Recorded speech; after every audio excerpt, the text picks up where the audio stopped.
anyway.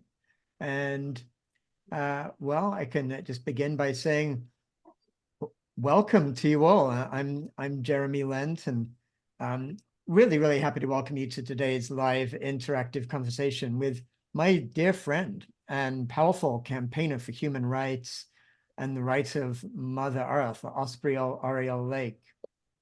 And just by way of sort of context, I've noticed there's an interesting tension that often arises here on the Deep Transformation Network between like discussing ideas and acting on them. And like on the one hand, we're constantly trying to understand the deeper structural patterns, like underlying really our civilization's headlong drive to catastrophe, right? And on the other hand, I just can't count the number of times I've sensed frustration from people saying, let's stop talking and do something about it. Yeah, but of course, unless we have a deeper understanding, we may end up doing the things that actually take us even further away from the transformation we need. And this is where Osprey's life work and her recent brilliant book, The Story is in Our Bones, can help us, in my view, so crucially. Because Osprey is a tireless campaigner. And at the same time, in her own thinking and in this book, she takes us to the underlying structural layers of oppression and their deep history. And all that helps us to orient towards what makes truly meaningful change. Osprey is founder and executive director of the Women's Earth and Climate Action Network, with this wonderful acronym from that, which I love, We Can, a global network of like grassroots and frontline women leaders, policymakers, building climate justice, resilient communities, and transitioning to a decentralized clean energy future.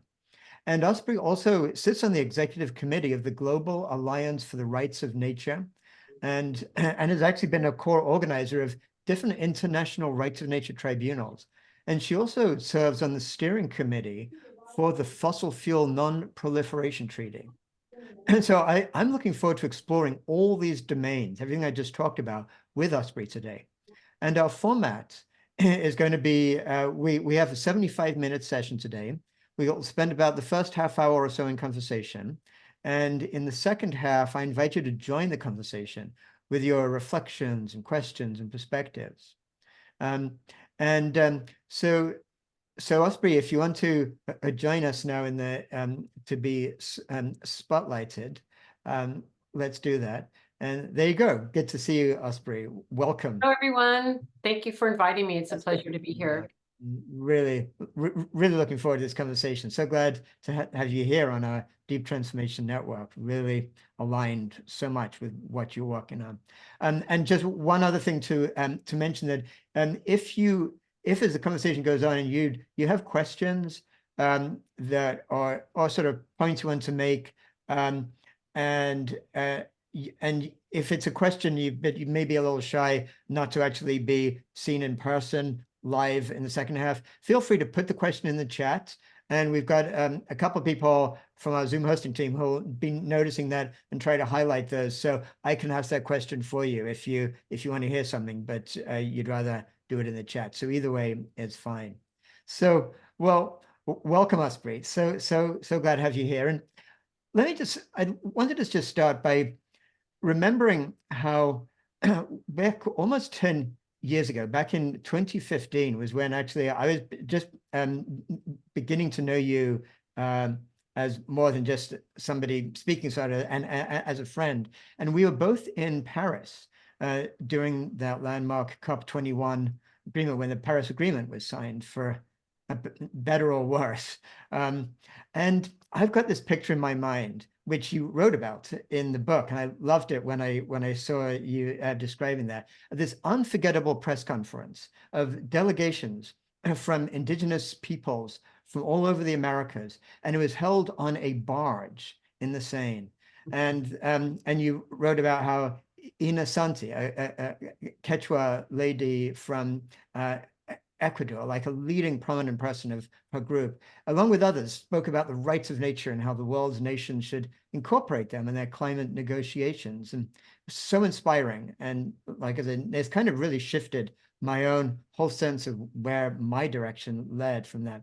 And I know that was around the time, it'd only been, I think, just a couple of years from when you'd actually created Weekend, the network that was actually helping to bring some of these Indigenous leaders to the Paris conference. And I wonder if you wanted to say anything about how you were inspired to found Weekend, and essentially a little bit more maybe just about what Weekend is doing, like what they started doing all the way back then and what they're doing now to really make this kind of change we need in the world. Thank you. And thanks for bringing for that story. It was really a wonderful time in Paris, very challenging, but also such a landmark opportunity for our climate justice movements. So yeah, I started the Women's Earth and Climate Action Network, or WECAN, in 2009. And it was actually right during the climate negotiations that happened in Copenhagen. Some might remember that's when the Obama administration came into office, and there was a lot of hope that many of us held that that the negotiations would go better, not just because of Obama, but other geopolitical circumstances at the time. And as we know, that COP did not, in Copenhagen, did not produce the results we wanted. And I was hiking in the redwood trees, which are really near and dear to me, coming from the Northern California coast. And I had one of those moments where I just felt so devastated. And instead of sort of being in a meditative, quiet place in the forest, I just felt this screaming from nature. I don't know any other way of putting it. And the short version of that is that I just decided to stop everything I was doing and to do everything I could about the climate crisis, and did a lot of research and found that not only due to gender inequality around the world are women impacted first and worst by the climate crisis, but it turns out they're critical to solutions and that we can't get to sustainability without them. And in fact, that women were leading the way. And then again, even a deeper lens around Indigenous and Black and Brown women from frontline communities and their leadership. And so I'll just give one stat, and there's just so many. You can go to our website and find them, but just one, just to give a little peek into that. From the grassroots level, we see, huge amounts of, resistance efforts around water and forest being led by Indigenous women, or, 40 to 80% of all household food productions in the global South is done by women. When we're looking at things like, the overall role of women's leadership, we can just look to the COVID-19 pandemic. When we were at the height of the COVID-19 pandemic, many stories came out that countries that were led by women did much better with their populations than those that were not led by women. And it's, just to be clear, it's not about putting men down, it's about lifting women up and really ensuring we have egalitarian societies.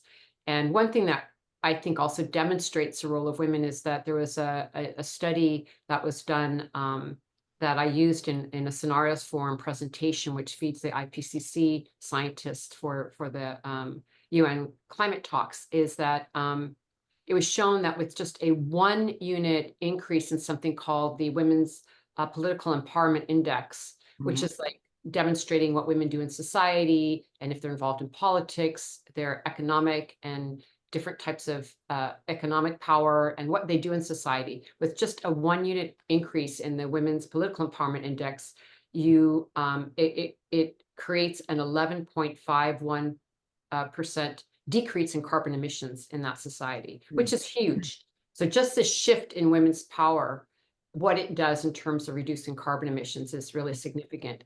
And I could go on and on, but that was really the foundation of Weekend, is understanding that that was an entry point and the role of that. And then I'll just finalize by saying, it was also from that lens of looking at intersectionality in our movement. So Weekend's dedication to looking at root causes. So there's all this on the ground work of reforestation programs we have, and old growth forest protection, and fighting fossil fuels, and advocating with governments, going to the UN climate talks, as you mentioned.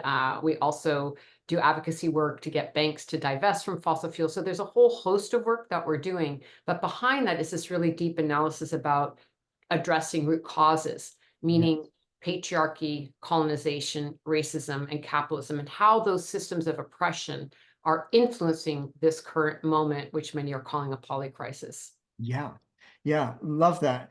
And this is really where I'd like to kind of focus some of our attention today, because so many people who are part of the Deep Transformation Network really get like some of those layers that need to be transformed. And one area where my work and your work intersect so much is precisely looking at those kind of deep layers of change that is needed.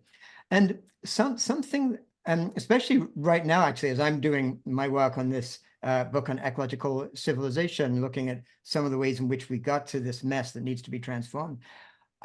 I'm so amazed sometimes by how when we look at everything you just talked about, whether it's capitalism, colonialism, racism, and patriarchy, somewhat a bit of an exception because it kind of is so much deeper, but then it gets really extreme at around the same time. All these things turned out, sort of started to emerge right around the same time, right, in early modern Europe, right? And that was the time when witchcraft, the persecution of witches became this whole epidemic in Europe. And speaking of sort of patriarchy taking this really ugly turn then too.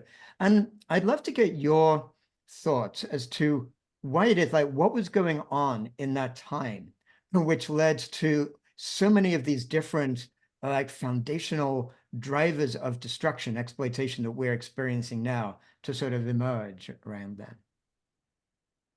Well, I think that I can give you, I'll give a short answer. I mean, it took a lot of time in the book to go through it, so it's hard to do the soundbite version, but I'll just give a quick, as best I can, response to that really important question, which is like this. First, I think we do need to talk about patriarchy, because when we see the destruction of egalitarian societies with the onset of patriarchy, we begin to see in civilization and in communities this hierarchy being developed.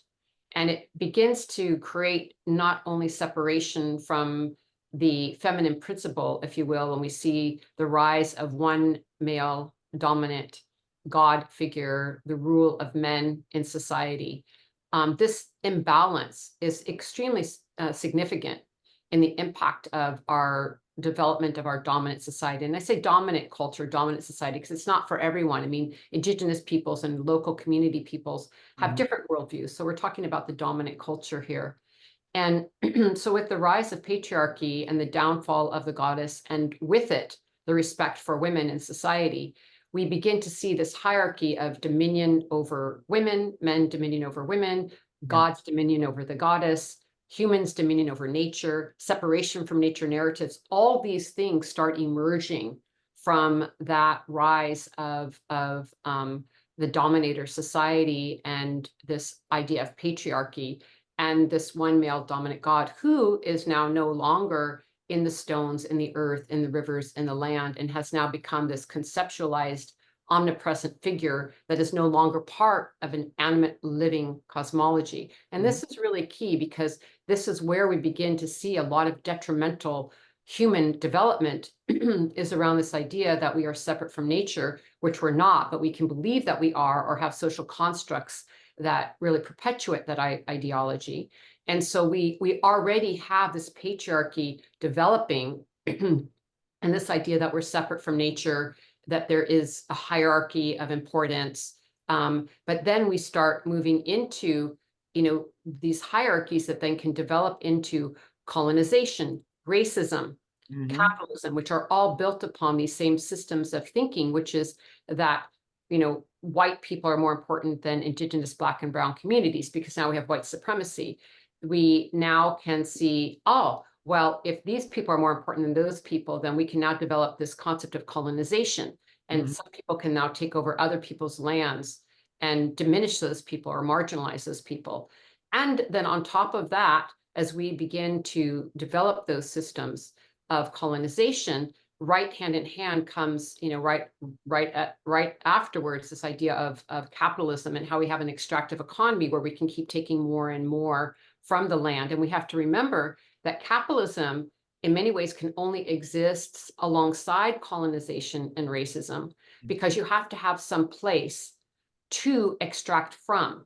And so we can see, even as we look at historical context, but today, here in the United States, most of the extraction of fossil fuels or mining or any of these extractive harms that are happening are mostly happening in Indigenous, Black and Brown communities, not in white wealthy communities. Right. So for these systems to work, we need to understand how they're working together, and Mm. that when you tug on one, you really start tugging on the others. And it's really the lineup of all of them that Mhm. creates this imbalance that we're now experiencing, and a lot of horrific injustice. Yes, yeah. Love the way you have been so pulling all that together, Osprey. Thank you for that. And then um, speaking of like pulling it all together, it's not just Weekend that you've been so involved with, but I'd like to also just turn attention a little bit to the other organizations that I mentioned when I was just introducing you before. Maybe, yeah, and look at how they are part of this kind of weave towards also the ways in which they kind of connect the deeper underlying issues with moving towards action and engagement. So maybe let's talk first about the Global Alliance for the Rights of Nature. And because you're on the executive committee, I think of that. And can you maybe say a little bit about what they do, and then and perhaps we can talk about some of these tribunals, rights of nature tribunals that you've helped to organize. Sure. Well, I'm very excited about Rights of Nature. It's a big part of our programming at WeCan. And as you said, I'm on the executive committee of the Global Alliance for Rights of Nature, which is many groups from all over the world. It is global. And the idea of rights of nature in a nutshell is that we've been viewing in our modern society nature as property Hmm. and not as a rights-bearing entity. So what that means is that a forest or river cannot be represented in a court of law because it doesn't have its own rights. Hmm. The idea of rights of nature is to turn law upside down and inside out and say, no, it's not working to have environmental laws that don't respect the rights of nature to thrive and be healthy and to exist. And so right now, most of our environmental laws are, environmental regulatory laws, meaning not just in the United States, but around the world, again, seeing nature as an object and a commodity and property. So we have regulatory law, so we can regulate how much harm happens to nature, but we actually can't stop it. And that's, of course, now where we see corporations coming in and being their own regulators. So there's a lot of harm to nature, all kinds of politicking going on through capitalism around what is happening to our ecosystems. So we want to say we don't want regulatory laws. We actually want something that will stop the harm. So a whole forest ecosystem can be protected and have rights of its own. Entire, rivers can be protected. So I'm really excited about this idea. It's also one of the fastest growing movements in the world in terms of Earth jurisprudence. The UN Secretary General last year said one of the fastest growing movements around the world is Earth jurisprudence, which rights of nature is a part of. And I think people are really seeing that we need to get the earth into the center of the conversation and the earth out of the marketplace where the earth is right now, because we don't want the commodification and financialization of nature. We want to lift up our ecosystems and protect them. And I should say that, it's an idea which is already being implemented. In 2008, Ecuador became the first country in the world to put rights of nature into their constitution. And since then, there have been cases, one in Ecuador protecting a river or other ecosystem under rights of nature laws. In the United States, there's over 36 local ordinances where fracking has been stopped in a community or a river has been protected using rights of nature laws. Hmm. Colombia, there's a powerful youth group that was able to put forward to their government the protection of the Amazon rainforest for the protection of future generations, giving rights to the Amazon. And then I'll just give one other example that comes to mind is I was really honored some years ago to go on a fact-finding mission to New Zealand, where they have a form of rights of nature, which is giving, in this case, a river personhood. And so how do we have laws that actually give personhood, again, seeing this animate nature of the ecosystem? And so we went there and met with the Wanganui people, or Maori people, Mhm. and they have been fighting over 100 years to protect the Wanganui River, which they view as their living ancestor, this beautiful river. And they advocated and fought and fought, and finally, after 100 years, were able to make an agreement with the New Zealand government and create a settlement in which one person from the New Zealand government and one person from the Wanganui River collectively are guardians of the Wanganui River. And it now is in their laws that the Wanganui River has personhood. Mhm. And I was so moved when we went there because I was able to go to the river with one of the Maori elders, and she was there with some other people on the delegation, and she sang this just incredibly beautiful song connecting us to the river when we were sitting there. Mhm. And it brought tears to my eyes, and just the water was flowing, and we were by the river, and she took my hand and she said, "We have a saying here: I am the river, and the river is me. I am the river, and the river is me." And it was just such a beautiful moment, like feeling that we humans are primarily water in our bodies. And Mm. this deep sense in that moment of all the waters of the earth, and the understanding and worldview that we are relatives with the earth, that the river literally is our ancestor. We come from the elements of the earth. And how do we, in our modern day society and our dominant culture, reestablish this understanding of an animate earth? And I think that's very tied into rights of nature laws, because while they're pushing the legal system to recognize the rights of nature, they're also pushing on culture to say we need a different worldview about how we're relating to the natural world and respecting the natural laws of the earth. Love it. And what you were just saying, I am the river and the river is me. It reminded me of actually some great signs there in Paris. I started off talking about that COP21 in Paris. There were these fantastic signs all over the underground saying, we are not defending nature, we are nature defending itself. And that was like this kind of paradigm shift. And I think you're probably very aware of this famous paper by Donella Meadows, a great systems thinker, called like leverage points to intervene in the system. And she goes around all these different ways in which we can kind of intervene and what is most leveraged. And she talked about how things like regulating, is it's something that most people focus on, but it's kind of low down on that on the sort of ladder of how leveraged something can be. And a paradigm shift is the most fundamental way in which you can actually transform a system. You can get people to think in different ways.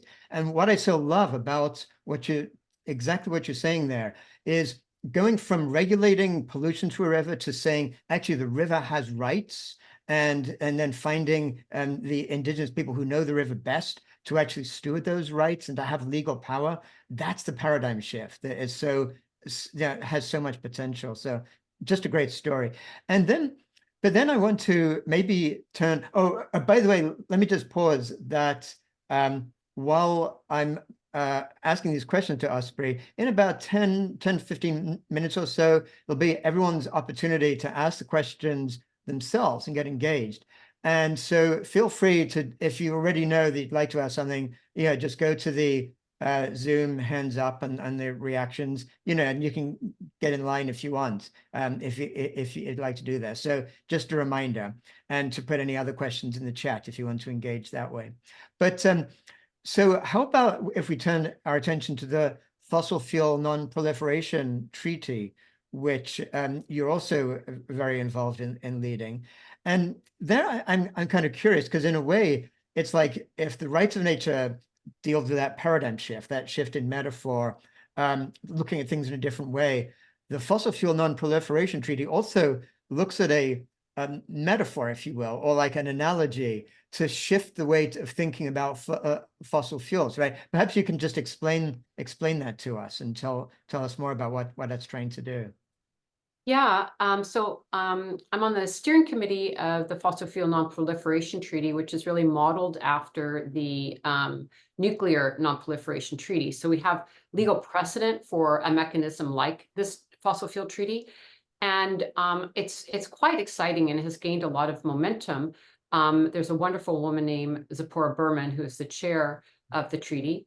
And the idea is that when we look at the Paris Climate Agreement that you have been referring to from 2015, we see that that agreement is really based on carbon emissions reductions. It's really based on that. And year after year, when we go to the climate talks, this is what governments are negotiating about, as well as other things. But the primary focus of it is how to reduce carbon emissions. And so many people in the climate justice movement have been talking for years about the fact that actually we need to be talking about the source of carbon emissions, which is fossil fuels and keeping coal, oil, and gas in the ground. That's what we actually need to do. But in the Paris Climate Agreement, what happened is it really allowed for there to be so many loopholes to mainly discuss that you could do business as usual, continue to use fossil fuels or quote unquote transition fuels, which there are not real, but anyways, to continue, kicking the can down the road and just negotiate after the fact, so to speak, of fossil fuels, but not actually deal with fossil fuels. It's only been very recently that fossil fuels have even come into the conversation in the climate talks. But the idea of the Fossil Fuel Non-Proliferation Treaty is to create not a replacement for the Paris Climate Agreement, but a parallel mechanism that is absolutely critical, which is how to get governments to have a space that is specifically about phasing out fossil fuels and making an agreement about it. So I'm really excited about this mechanism. It is gaining momentum. Those who are involved in the treaty are often going to the climate talks and having meetings on the sidelines of the COPs that happen every year. And I'll just give one quick story, which is that unsurprisingly, a lot of the first countries to endorse the treaty are from island nations and places that are the least responsible for putting carbon emissions in the atmosphere, the least polluting countries, but are also the most vulnerable. Low-lying islands and so forth. So, they have been incredibly powerful in putting forth the treaty, Vanuatu and other countries. But what also happened at the recent climate talks in Dubai this last December when we were there, it was very exciting to see Colombia endorse the treaty because it is a fossil fuel producing country. So it was like a really big breakthrough to have the president give this incredible speech and presentation on his endorsement of the treaty. And since then, there's ongoing momentum so that we can begin to conceptualize and have a mechanism to actually get off of fossil fuels and get on with the topic at hand, which is, stopping this climate crisis from getting worse means stopping fossil fuels. And it's a hard conversation that needs to happen. And the treaty is, I think, doing a really effective job of not only getting endorsements from countries, but demanding that that be central to our conversation and discourse with governments. Yeah, just so important to do that.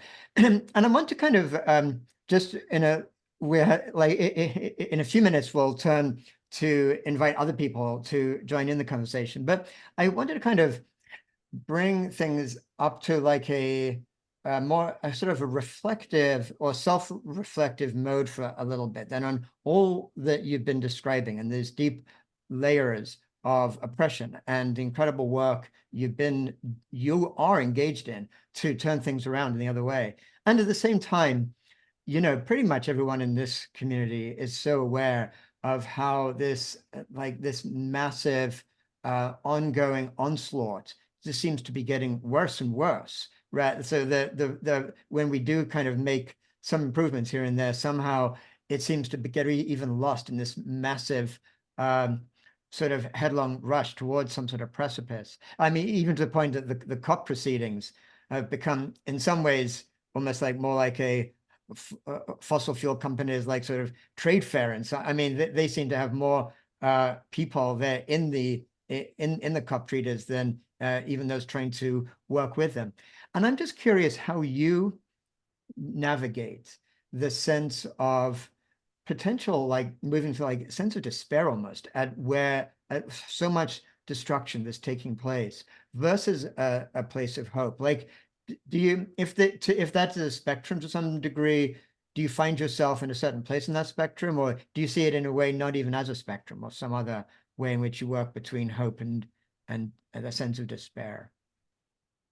Yeah, I mean, I think any of us who are paying any attention are navigating that on a daily basis. Um, so I want to respond in a couple of different ways. So thank you for that question. Um, One is that uh, there's no question that I think many of us are struggling with that navigation point every day. Like, how do we find our joy? In the midst of so much destruction. And I will also name specifically right now what is happening in Palestine, Mm, and the absolute incredible violence is, I know that it's sometimes hard for me just to enjoy my day because I am thinking about other people who are under incredible, um, violence that is hard to even imagine. um, and the atrocious nature of how these circumstances come about that have not stopped. mhm, To communities we work with where there are frontline women land defenders who are being threatened or murdered because of their land defense to protect the Amazon. And I could go on. I mean, there's a lot of hardship we deal with on a daily basis. I mean, there are, at weekend we deal with emergency calls because we deal with frontline communities. And deal with a lot of suffering and consequences to frontline communities.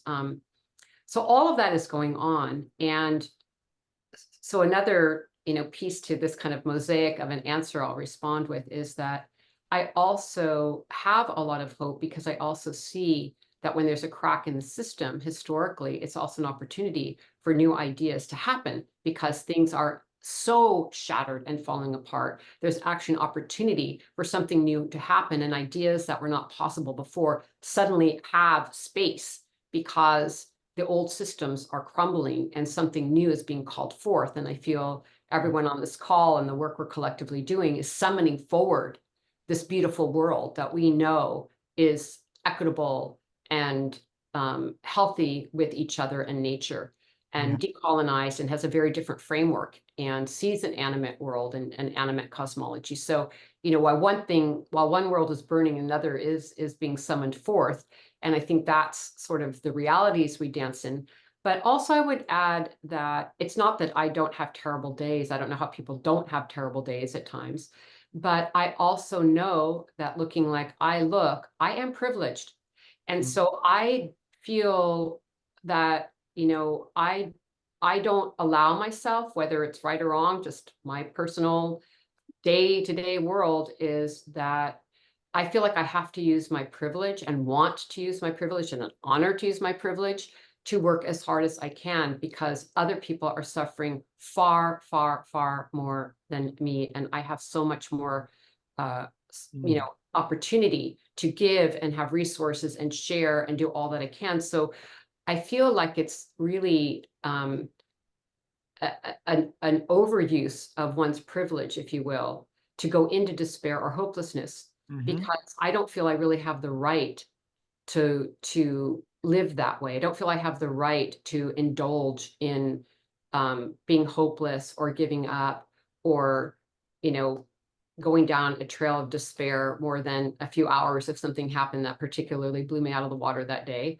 But like, no, other people are depending on us. Nature's depending on us to get our act together. And those of us who are not in a war-torn situation or not directly on the front lines, though we can go and be on the front lines, which some of us do at different times and put our bodies out there, then what is our duty? Our duty is to do everything we can. And I don't think I have the space to think otherwise. Otherwise, how is this work going to get done? And I don't think I'm on my horse. I really also wanted to say like, oh, I'm over here just working away and, I'm privileged. So this is the way to do it. I certainly don't want to come across that one day. I definitely have days I crash and burn.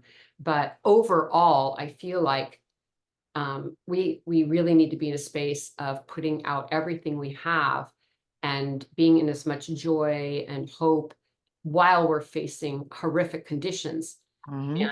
And got to keep dancing, as they say, and got to keep, you know, close with nature, close with community, and supporting each other to make our way through.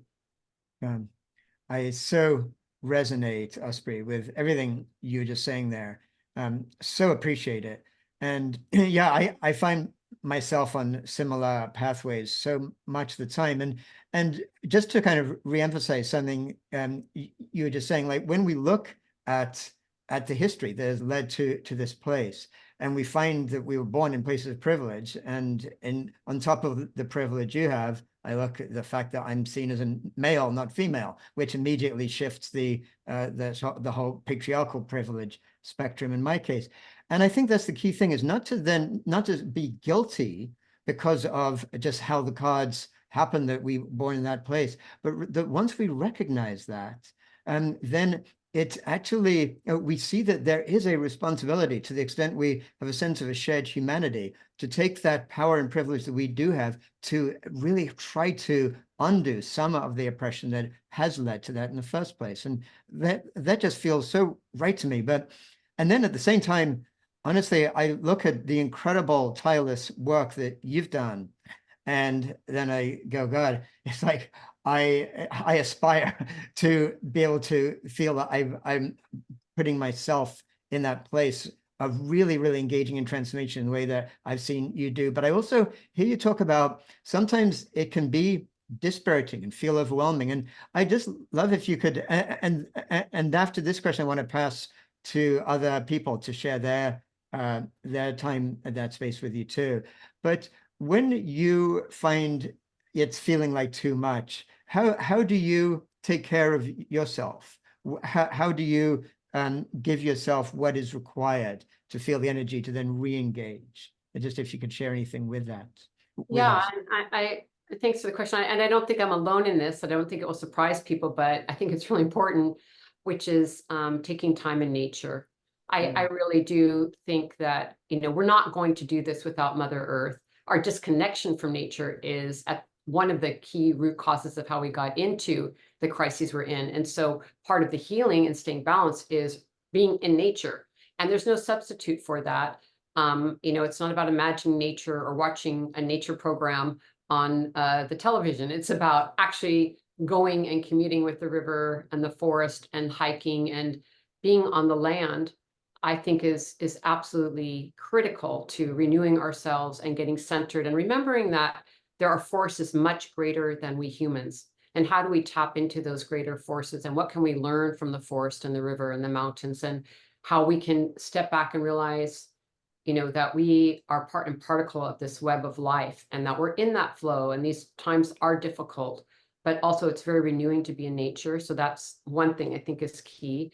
I have my own spiritual practice. I think it's really good to have some kind of spiritual practice that works for you, that gets you grounded and connected to our spiritual roots in the land. And then I think also being in community, I think it's absolutely essential to not be alone. I could not do this work without, my team, without you, Jeremy, and these networks, and, all the people that, and the coalitions we work with, to be in community and realize that there's a lot of us working for bold and transformative change, and that we are in community together, and we're actually quite large and powerful. And the more that we speak out and work together, we actually build a momentum that can address, a actually small number of wealthy elite that are controlling a lot of these systems of oppression that we need to dismantle. So we need to really feel our collective power. And I think that's also essential to countering being overwhelmed, is realizing how much power we have, and we need to do a lot better at exercising it and creating the change through our collective efforts. Yeah, so important. Thanks for that, Osprey. And yeah, really, I personally have come to see the Deep Transformation Network, for me and so many of us here, as a part of that community, a part of that sense of really being energized by seeing what others around us are doing. So I do want to open the space for anybody to raise their Zoom hand and just ask Osprey questions themselves. Meanwhile, a ton of questions have been coming in through the chat that I'm looking at a whole list of them here. So I'll begin with a couple of those. And if I start to ask a question that you put in the chat, by the way, I do invite you to just raise your hand and be seen and ask the question yourself, because love to get other voices in there. But so, and I see you, Fran. So I'll turn to you in a moment, and great to see you there. But first, I'll start off with a question, because there are so many in the chat I want to try to catch up on, from Bruce Kirchhoff. And again, Bruce, put your hand up if you want to actually ask a question yourself. But Bruce basically wrote, if the disconnection from nature started with the rise of patriarchy, how do we explain the disappearance of megafauna with the arrival of humans on a continent in prehistory, which has been documented? I don't know, Osprey, if you have any perspectives on that question. Can you state the question again? I want to make sure I really get it. So basically, so if the disconnection from nature started with the rise of patriarchy, how do we explain the disappearance of megafauna with the arrival of humans on a continent in prehistory, like when humans, when they first left Africa to come to Europe, there were megafauna destruction, then North and South America, and that was well before patriarchy. I think we're all pretty clear. Yeah, I get it. Thank you. Yeah, I think that just to clarify, I think that it's very challenging to decide exactly in a neat, tidy bow how and when these things happen. I mean, we're looking, thousands and thousands of years in the past. So, the separation from nature narrative and patriarchy, I think, are very related. They don't necessarily happen exactly at the same time. So that's the first thing. I wouldn't necessarily marry those things, too overtly. And then in terms of, humans and their impact on the land, I think in this case, the impact on flora and fauna actually, is that, there's no doubt that when humans interact with nature, there is a taking, however you want to put it. We're all eaters and feeders, and we all interact in this way to survive. And so I think it's been, a evolution of our species to learn how to do that in a life-enhancing manner. And I think there's been different explorations. Some have gone well and some have not. So have we been a destructive force in the past? Of course we have been. I don't think it's linear. I think there's been a lot of explorations about what it means to be human and live in an ecosystem. And so alongside a worldview and seeing nature as alive and having a healthy relationship with seeing the earth as our relatives and part of nature, doesn't mean that humans didn't, go down some trails that were destructive to the natural world and then course correct. So I don't think it's like a linear pattern. I think it's more like, different explorations. Some worked, some did not. I think that the thing I'd like to land on is that we do know that a lot of indigenous peoples around the world have evolved and still practice to this day, which is why it's so important to respect indigenous rights. 80% of all biodiversity left on Earth is in the hands and land of indigenous peoples because of their worldview and how they treat nature. But the fact is, I love Lila June Johnson, who really emphasized the point that humans can be a keystone species and have been in a lot of ecosystems. It's a highly sophisticated understanding of how we are in nature and we are doing activities that actually enhance the landscape. And I think that's really the goal, is how do we reestablish ourselves in the reciprocal relationship with nature in a good code of conduct, where we are living in harmony with the natural world, but we're actually a participant in its well-being. And there's lots of traditional ecological knowledge about how to do that, and fire practices that help heal the land. And I could give so many examples, but I want to give other people time to talk. But I just want to say that I think that there's lots of explorations, but we have also come to this point where we have shown, and indigenous peoples especially have shown, that we can be keystone species. Such a great answer, Osprey. Thank you for that. And when people talk about indigenous wisdom, basically that's what, it's not just this romantic, like, oh, just turn to the native people. It's like, this is the wisdom that evolved over generations when people began to see they were causing imbalances, and it actually led to those kind of practices you're talking about, as people like Robin Wall Kimmerer described so well in braiding sweetgrass, like those examples of like the honorable harvest. But Fran, I saw that your hand was up and then it just disappeared, but let's invite you to come back on. Okay, great to see you, Fran. How are you doing? Thank you. Well, this is my second webinar with Osprey this week.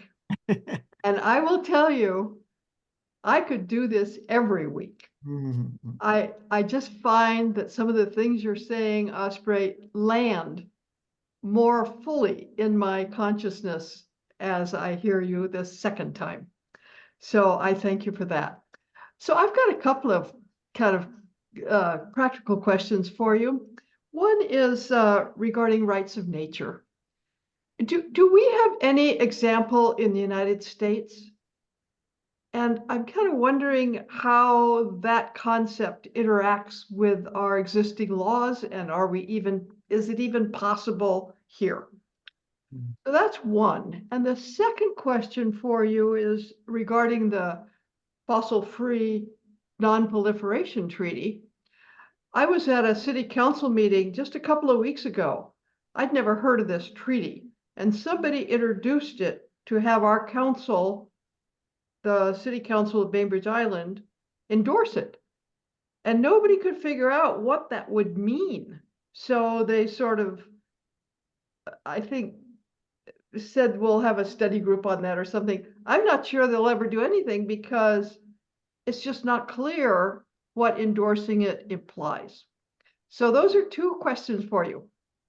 Thank you. Thank you so much, Fran, and thank you for your very generous words and for the beautiful work that you do. It's a delight to see you again.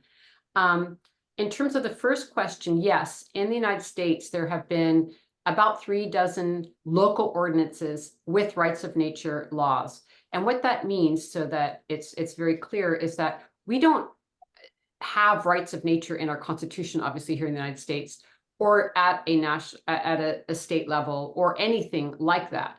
So it's much more happening at a local community level, where people have become completely frustrated with their local laws that they can get their hands on to use to protect a river or stop fracking in their community or some bad project.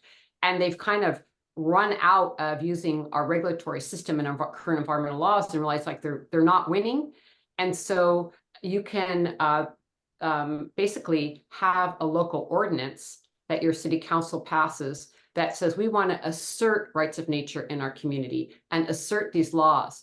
And so it's not that they're there, but we're actually creating them community by community and demanding that, you know, our local community vote for it. And if it does, then it becomes law through local ordinances. So this has been very exciting. Tamaqua Borough in Pennsylvania was one of the first to have a local ordinance to stop a bad, harmful project, a polluting project in their community. The Ponca Nation in Oklahoma passed some rights of nature laws to protect a local river. So there are cases across the United States at a local level. And that's where that struggle is going on. And there's a lot of different rights of nature groups in the United States looking at how we could maybe take it to an ecosystem level, maybe up to a state level. But it's a huge struggle here. And whether it will ever come into the Constitution, I think, is gigantically far away, it feels right now. Yeah. But it's not like we shouldn't be thinking about it. So yes, it is under operation, and it can happen through local ordinances, to answer your question. And then you know, the rights of nature laws, you know, are in very different stages in different countries. But one thing I do think we can collectively collaborate on and advocate for is the Universal Declaration on the Rights of Mother Earth, the rights of nature, and pushing it through at the UN level so that it begins to have a much larger global awareness. And so that's something I'm very keen about. In regard to the treaty, by endorsing it, you know, basically, if you go to the Fossil Fuel Non-Proliferation Treaty website, you'll see that there are numbers of cities that have signed on. There are different institutions. There's a whole section on Nobel laureates who've endorsed. So the idea of endorsing it is to create momentum and pressure on governments to do it. So the more and more people who are endorsing the treaty, it creates more and more impetus and incentive for governments to realize this is a calling from the people. So that's why, there's not really something to do, but endorsing can help be part of, showing, the global community's interest in demanding that this treaty go forward. Mhm. Thank you. Thank you for those very knowledgeable responses. Hmm. And I guess you're saying that endorsing the treaty, if my city were to do that, does not imply anything that the city actually has to do. Not right at the moment. Eventually, there will be processes for the negotiations around this mechanism. In other words, once there's going to be actually, enough countries signing on at the government level, at the national level, then there'll be, a actual negotiations that goes on around how this fossil fuel phase out is going to occur. Whether or not and how communities or states will be engaged in that, I'm not quite sure about that. But I think there'll be lots of intervention points because obviously it's done in the climate justice framework of lots of democracy woven into the process. So I'm sure there'll be some mechanism for interventions. Mm. Thank you so much. Thank Yeah, you. thanks to them. That's inspiring to hear. And I see, Carmen, I see your hand is up, but before I turn to you, so many questions from the chat, so I want to make sure to bring them in. And I'll ask you a question from Randy Hayes. And again, Randy, if you'd like to ask it yourself, just put your hand up and I'll turn to you. But Randy just asked, human supremacy has permeated so much of industrial society, like all east, west, north, south. And he says, how do you discuss this when talking to groups outside the choir? Great question. Like, who don't even know what this term human supremacy even is referring to, never mind thinking there's something good or bad about it. Yeah. Great question. And I can't see everybody who's on here, but hi, Randy. Great to have you on here. I haven't seen Randy in a while. So it's a really deep and good question. So I think I'll give an example instead of kind of an intellectual imagining about a situation. So one of the things that we do at the Women's Earth and Climate Action Network is, in addition to advocating with governments, we also do meet with many of the largest banks in the world through the Equator Principles, what was called the association. They're going through a change right now. But anyways, it's a consortium of some of the world's largest banks, over 100 of them. And we meet with them to offer workshops and also do advocacy to stop harmful projects like a fossil fuel project in a frontline community or stopping deforestation. And so that would be kind of your non-choir group, I would say, the financial institutions who are funding a lot of this capitalism and extractive economy. And so, I think there's a lot about the human story that helps us understand human supremacy and the problem with it. So for an example, most of the time when we're talking to the banks, their concern, as we all know, is the bottom line and, how they're going to make their money and all those things that we know, and perpetuating, the current system we're in. But the thing that really always breaks through is not only will we talk to them about a harm in a community, like why we shouldn't be putting through this next pipeline or doing deforestation in the Amazon, is when we bring the frontline leaders to speak with them. So having, Indigenous, Black and Brown women in this case, coming and speaking to them about what's happening to their water, how these corporations or these companies that are coming in to extract are destroying the water, what it means to their children's health, what it means to their health, what it means to the health of the forest, how it's being destroyed, how they're losing species. And to bring forward that human story of what we are experiencing and the harms and the violations to the land and to our bodies really can break through. Well, how is this happening? Then we can turn it back on the banks or turn it back on the governments that we're talking to, government leaders, and say, this is happening because of decisions you are making. And this understanding that it is a human construct about our governance structures, where we're financing projects, that is perpetuating these harms because we think that we have the right to either harm the land or have the right to express white supremacy and have harms come to frontline communities. that are not white and wealthy. And so I think the road into that, and I hope, Randy, I'm even getting at what you were asking, but for me, it's about expressing how humans are experiencing these harms that then allows people to be open to the idea that, well, humans are doing this, and this idea of human supremacy has led to us thinking it's okay to harm this land or harm this group of people. And I think that's how we begin to unwind it. Yeah, right. Yeah, wow. Thanks, Osprey. That's such a great way to look at such a seems like this imponderable. Um, and let's turn to Carmen. If you want to join us, Spotlight. Great to see you, Carmen. Over to you. Thank you, Jeremy, and thank you, Osprey. Absolutely wonderful session. Thank you so much. So I'm a Latina woman living in Ecuador. I am from the United States. I've been here since 2017, and I have a few questions for you.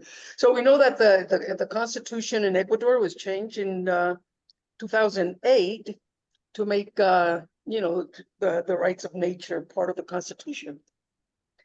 Then, and I want your thoughts on this, then in 2019, it passed the marriage equality law. And today, I've been living here 7 years, I don't see anywhere social justice, economic equality here in Ecuador. You know, I just see suffering all over the place. So this is a country that has the rights, has given the rights of nature, has given nature its rights, but it really has not given society its rights, humans its rights. And I just want you, I want your thoughts about that. I want to take advantage of you here to hear your thoughts. Thank you. And thank you for your question, and really appreciate also you sharing some about, your life and where you're living and all of that. So I think we need to look at things sort of in an arc of time. It takes time for things to change. And because we, live relatively short lives, really, even if we live to our 90s, I mean, we're in the story a short time. And so it feels to all of us, me too, like, oh my gosh, like, can't we move anything? It's just taking so much time. And so I would also completely agree with you. I've been to Ecuador, on a number of occasions and have dear friends and colleagues living there. And it is very frustrating. And so even though we have rights of nature in the Constitution of Ecuador, doesn't mean that now it is being practiced everywhere. And it has won some cases, as I've mentioned, but, overall, this is sort of like, an ideal that people actually then have to fight for on a daily basis. It's very miraculous that it got into the Constitution. It was a very remarkable, as you know, moment in time and space that happened with a lot of indigenous leadership and a lot of social movements that even allowed that new Constitution to even include rights of nature, along with many other things like Buen Vivir and Tumac Calçai and other things. But that doesn't mean overnight it happened. I mean, we have, all kinds of indigenous rights standards and human rights standards that people are not living up to. So I think it starts with the idea and the concept landing really well with people and being a good concept that then brings us to egalitarian societies and living in harmony with nature. And then we've got to get behind it and push like crazy nonstop to make it actually be implemented at the level it needs to. I mean, here we live in the United States of America under democracy. We don't have a democracy. We're fighting to have a democracy. So we're all together around the world, in this giant power struggle, honestly. And so we have to keep putting forward these visionary ideas like the fossil fuel treaty, rights of nature, egalitarian societies, equality in marriage, all of these things. And these rights have to continue to be expressed because it moves us to the trajectory we want. Meanwhile, we're living in systems of oppression that we're swimming in and trying to navigate while we're trying to create this other world. And so all I can say is I'm right there with you as a friend and colleague in this. And to realize like, this is intergenerational work. I wish I could wave a wand and it happened faster, but it's also being intergenerational. We're carrying it a certain way, and then the next generation has to take it the next way and start seeing this as intergenerational movement building. Thank you so much. Appreciate your response. Yeah, thanks for that, Osprey. And I see Kara and Annika, see your hands up. But before I turn to your two questions, again, I want to turn to a question from the chat that actually, in a way, got a little bit catalyzed in my mind just from exactly what you were just saying to Carmen there. And it's a question from Jim L. Moore. And again, Jim, if you want to ask the question yourself, feel free to put your hand up. But it's basically to do with it's sort of like a critique I sense from Jim of sort of us versus them perceptions. And he said he seems a bit saddened, I guess, to feel that he was hearing from you, Osprey. It's still like there's still an us versus them in his view. And he thinks he was sort of hearing that it's more like, in your case, it's like the dominators against the human community. And he is feeling that, he says something about, if you haven't recognized in his view what like Charles Eisenstein talks about in The Ascent of Humanity, that the fear caused by our multi-generational social conditioning to the illusion of separation is what brings forth the fixed orientation and the striving to conquer. So I think what his critique is, if I could sort of weave through what I saw there, is a question to which, like, and by the way, I'm so curious to ask you this question because I receive this as a critique sometimes of my own way of looking at things and showing what's going on. That to the extent that we look at these powerful elites basically destroying our world, does that create an us against them? Like they're the bad guys, the capitalists, the corporate executives, the the billionaires, all these people, they're the ones destroying the world. So we need to fight them. And by setting that up in that way, how do we not just reinforce another us versus them, rather than try to get beyond that kind of sense of separation? So I'm interpreting his question, but I personally would love to hear your answer to that, Osprey, because I'm always grappling with that question myself. Yeah, it's a good question. And I think that it's, again, I would approach it from a couple of different angles. One is that, we're not, when we really boil down to it, we're not fighting individuals, we're fighting systems of oppression, we're fighting ideologies, we're fighting systems that have been very detrimental. I don't think we would be in this polycrisis of racism and colonization and patriarchy and capitalism if we didn't have systems that were supporting that ideology and understanding where they come from, which is why, my book is about climate justice and worldviews, because it's also like going upstream and seeing, where did these worldviews come from? Where did we get this idea of domination? Where did these ideas come from? So we're really ultimately talking about ideologies and systems that need to be dismantled and transformed, or we're not going to be here. I mean, I think it's pretty clear Mother Earth is not going to tolerate a species that is extracting at this level, warring on each other at this level, and harming the Earth at this level. Nature will bat us away. We won't be here. So I think we can perhaps agree that, it's the systems of oppression that we're fighting. And I think it's okay to have that fight. I think we are in a struggle. I don't know how else to put it. It is a struggle. It doesn't mean that, there's sort of a permanence of us and them. And I think that is something that is much, much more fluid. I mean, one, we're all part of the human family. We're all part of the web of life. So there is a oneness, if you will. On the other hand, I think it's really important not to deny that we're all here. It's not even. It's not even. And, so I think it's important to put ourselves in a place of understanding, our privilege, and to understand our privilege, as we talked about earlier, and to weigh that out when we're thinking about how we're approaching the crises that we're facing right now. So it's not so much about us and them. It's about how do we address these systems of oppression that are killing everyone and killing the land. And also within that context, I think it's important to realize, like I was talking about with our relationship with these workshops with the banks or going to the COP, we are in discussion with people that we don't agree with. So that's also, I think, a difference around like us and them, so much as understanding that people have different views and we have to find a way to have discourse together, even if we don't agree. And so for me, a very important point is these nexus points where we can meet with corporations, where we can meet with financial institutions, where we can meet with governments and convey very different worldviews, very different ideas about how to move forward, and concerns and fears that we have about current and future generations.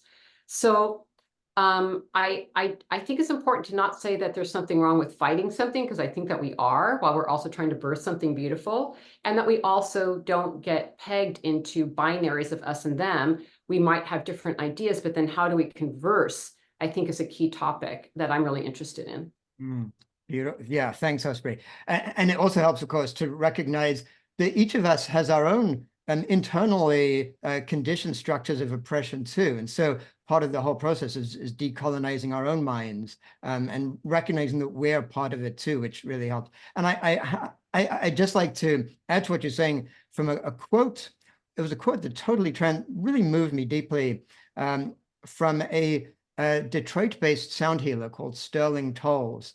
And he said, "We must not only heal the suffering that oppression causes, but we must also heal the suffering that causes oppression." Such a beautiful, deep, getting to exactly what you were just describing there, Osprey. So thanks for that. And let's turn to Karen, and then Anneke and Stephanie after that. Hi, thank you, Jeremy. Thank you so much, Osprey. Great to see you, Karen. Great to have you here. Thank you. Osprey, I have an organization called FemQ, Feminine Intelligence, and I wanted to pose this question because of your work and the correlation between ecofeminism, what we've done to the planet, and how we have oppressed or subjugated women. And I know it's a big part of your work.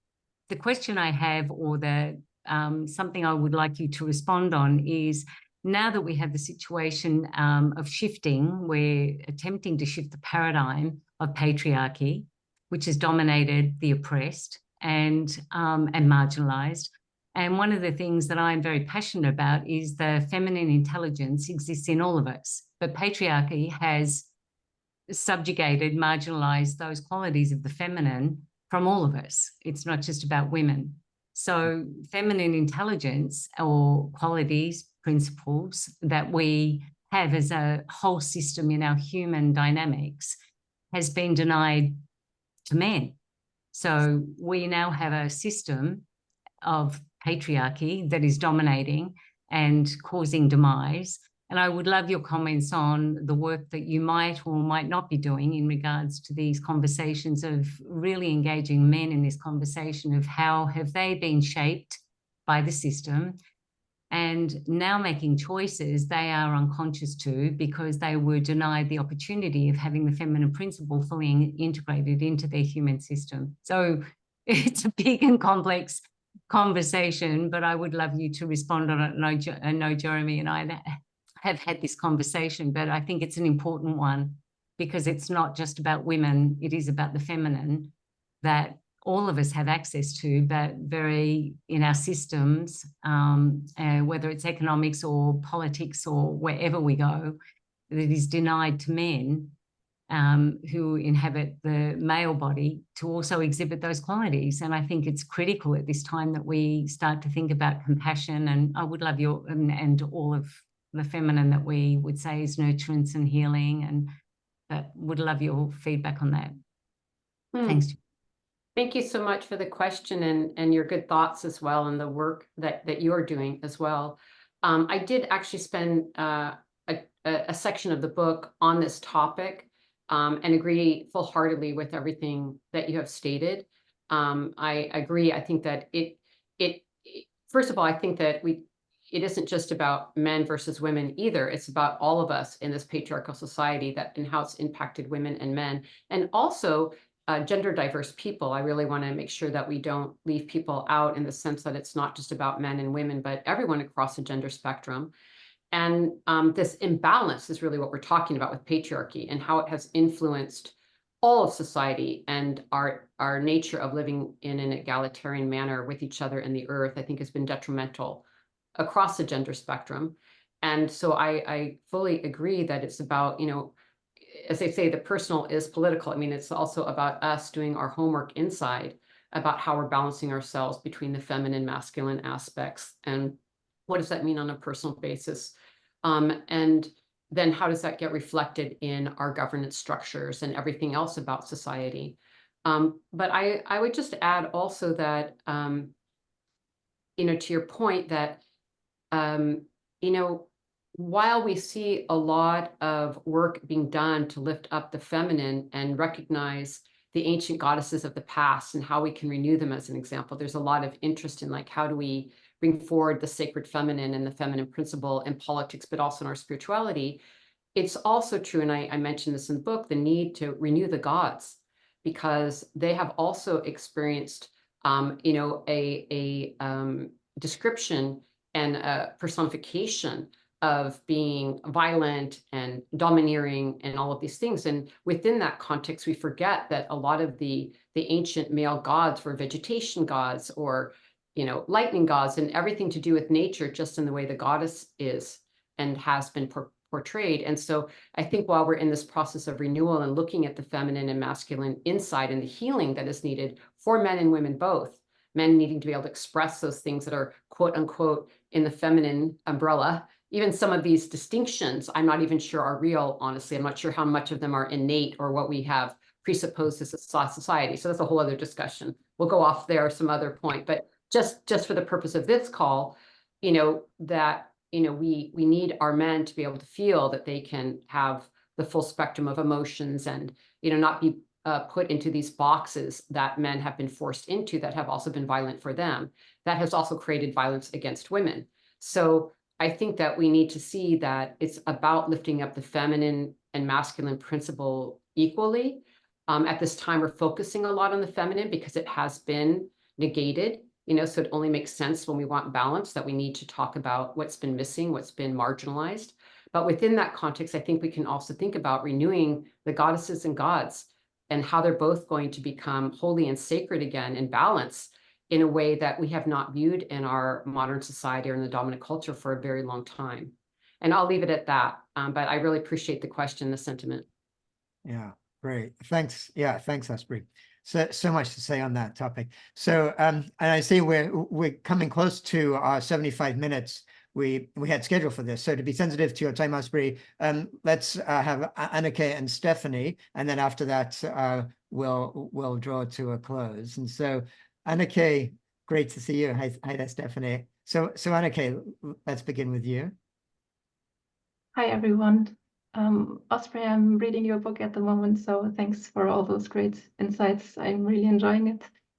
And my question is, as a game developer and storyteller, I want to include indigenous cultures into my game, and I'm scared to do more harm than good. So my question would be, how can I uplift those voices without speaking for them? Beautiful question, and thank you for your work. I mean, I think, you know, I think it's really important for those of us who can to really understand the lands we're on and the indigenous people who live on the lands where we are. I think that's a really important thing to do for those of us who are, you know, not living in our homelands. So I think it's really good just to get educated about indigenous peoples where we are. And in terms of your question around how to go about doing that, I think it really has a lot to do with building those relationships. You know, we talk a lot about extractive media and extractive storytelling as an example in the work that we do, where, you know, we're, as you were sort of hinting at, you know, telling stories for other people, and not wanting to do that, which I think is really respectful of you to want to be careful in this delicate ground, because there is a lot of co-option of indigenous people's stories and voices and language that we have to be very, very mindful of as we quote unquote decolonize. Part of it is not being in an extractive mindset to, you know, for our project, we need this or that story from them. And so I think a really good thing to do is to do a lot of your own research, but also develop relationships with Indigenous peoples. And that way, like perhaps, there's a certain story you want to tell in your gaming. I don't know your context, but, maybe there are people that you could reach out to from those Indigenous communities and let them know what you're doing and directly be in contact with them, because maybe they would be interested in the story going this or that way to help you with your mission. And there's different ways. I'll just give what popped into my mind, and then I'll pass it off to the next, to Stephanie, is that, I'm always thinking about this issue because we work with Indigenous peoples all the time, and how to make sure their voices are centered. And you're reading your book, so you can kind of see how I'm working with that to ensure that their voices are being centered. But it's also how we do things. And let me just give you a really practical example. We just did the book launch for my book last month, and Jeremy was there, perhaps some others. And I was really thinking, how do I do a book launch in a different way in capitalism? And so I ended up having the event be a fundraiser for Security Land Trust, which is a local Bay Area Indigenous-led group that is working on land back for Indigenous peoples. And so the book launch was a fundraiser for this group, and Karina Gould, who's this amazing matriarch, Indigenous matriarch in the Bay Area, came and gave a talk and was on the panel discussion, and all the book sales that night went to her organization. And so, and I'm not trying to go, oh, look what I did. That's not my point. It's more like, I was thinking, how can we do these things in a different way? And so the opening of the book tour really is this giveaway to Indigenous peoples, and including their story and having her speak about her needs and what their mission is. And so I just sort of offer that as a couple of things. One, meeting some Indigenous people and that you want to invite into your story and having them collaborate with you. And also thinking about how do we go about our projects and do things that also benefits Indigenous peoples. Mhm. Thank you. Yeah, thanks for that question, Anneke. And to you, Stephanie. Hi, welcome. Hi. Thank you so much. This has been an amazing discussion, and I really appreciate hearing so much about patriarchy in a non-hostile context, which is pretty hard to do. I can get quite hostile about patriarchy. But one of the fundamentals of patriarchy, which doesn't come up in the environmental discussion, is war. And war and militarism are actually the primary cause. The US military is the biggest polluter, I believe, on the planet. And or else it's the military of all, but I think it is the US military. Anyway, so look at the world today in the throes of the most hideous and violent and disgusting kinds of oppression in the name of war and conflict solving through war.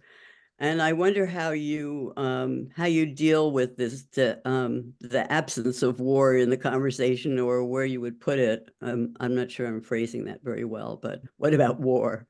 What do we do about war? Yeah, no, I really appreciate bringing up the question, and we touched upon it a little bit earlier, but to bring it more center focus now, I do think that war is directly connected to an over-masculinized, hyper-masculinized world. I think there is a direct connection, and you're right to bring it up around the issue of patriarchy and an imbalance and a violence that comes from that imbalance. And so it's center stage in the conversation. I mean, in the climate justice movement, and certainly at WeCan, we do have a lens around demilitarization. And you're absolutely right. The United States is the military of the United States is the biggest carbon emitter in the world. And to leave that out of the conversation, I think is really remiss. I'm really glad that you brought it up. And not only is it responsible for a lot of environmental harms and carbon emissions, the whole nature, as we were warned by Eisenhower years ago, of the military industrial complex would get out of control as we see it is today. Here we are. And so, it has an outsized power, in our budget. Can you imagine if we used all of those funds to help communities, et cetera, et cetera? But I don't think that we're going to remove ourselves from war until we get to these root causes that we've been talking about in this entire conversation we've had over the last hour. I wish we could just end war tomorrow, but there's so much investment financially in it, investment through capitalism, investment through white supremacy, investment through colonization in that construct. And so if we're going to demilitarize, it means a very deep analysis that we've been addressing throughout this conversation on these systems of oppression, because power is not going to concede itself, as we've been taught historically. We're going to have to assert power. We're going to have to assert a transformation. We're going to have to assert a deconstruction and a dismantling of these systems of oppression. It's hard to, for me, a piece of that also is, this sort of conceptual conversation we're having, but it's also like, this is when I do get out on the street and march. Like, this is also a time to intervene with our bodies and our voices, because I think it's understanding how we need to dismantle these systems, but we also need to intervene. Things have gotten too far out of balance, and we need to insert ourselves into the process to stop horrible things from happening, while we're simultaneously working on these larger frameworks that have to change. And they both happen at the same time. There's like the immediate put out the fire moment. We need a ceasefire right now in the Middle East, stop right now. And then there's the long-term peacemaking that has to go on through these transformative discussions. And I think both have to happen simultaneously. Yeah. But if I could just add one thing, which is that it's not in the conversation very much that these two things are related. And, the taking care of the earth and war, they're kind of kept out of the same conversation usually. I appreciate that you're tackling it. And I wish we would say more, that really we can't afford war anymore. We just can't. Yeah. There's a law in the universe that is telling us that war itself will destroy the planet. And if we could start talking about ending war seriously on behalf of the planet, if we could make that connection, I think it would be powerful. Yeah, thank you, Stephanie. What a great place to end our conversation, in fact. And in fact, on that topic, before I close with Osprey, just want to let people know that actually at our monthly meeting next Tuesday, same day, like a week from now, at 10 a.m. Pacific, we actually going to have a topic on exactly this, called the Palestinian Experience, an invitation to open-hearted listening. And I'll put the link to the announcement about that in the chat right now. And we're going to be joined on Tuesday by 3 prominent Palestinian peace activists who will share their courageous personal journey and vision. I'll give you the names. Suleiman Khatib, who is the co-founder of Combatants for Peace. It's a grassroots nonviolence movement based in Israel and Palestine. Suleiman has twice been nominated for the Nobel Peace Prize, along with his Israeli counterpart who started that organization. Ida Shibli, an indigenous Bedouin woman from occupied Palestine, and she's a resident of the Temera Peace Research Village in Portugal. She'll be sharing her insights with us. And Sami Awad, a Palestinian Christian living in Bethlehem and executive director of Holy Land Trust. And I'll be asking Suli and Ida and Sami to discuss their personal pathways through the trauma of occupation, to the vision of and practice of nonviolence.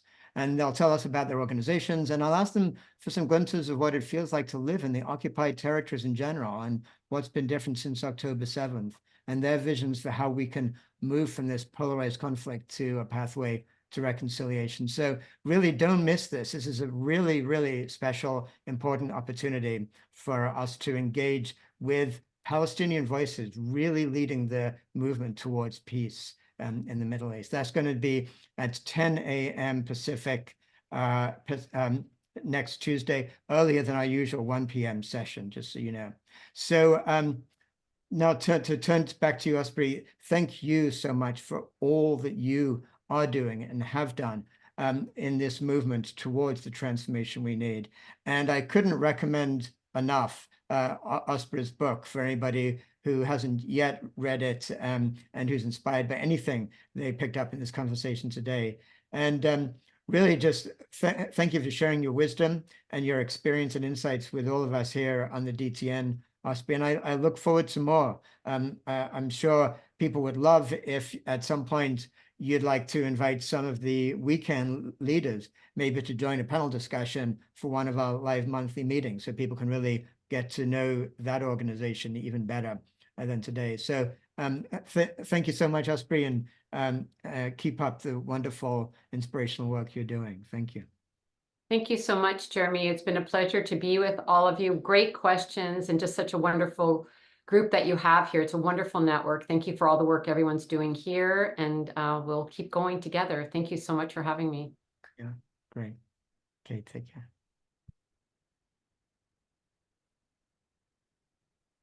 Thank you all.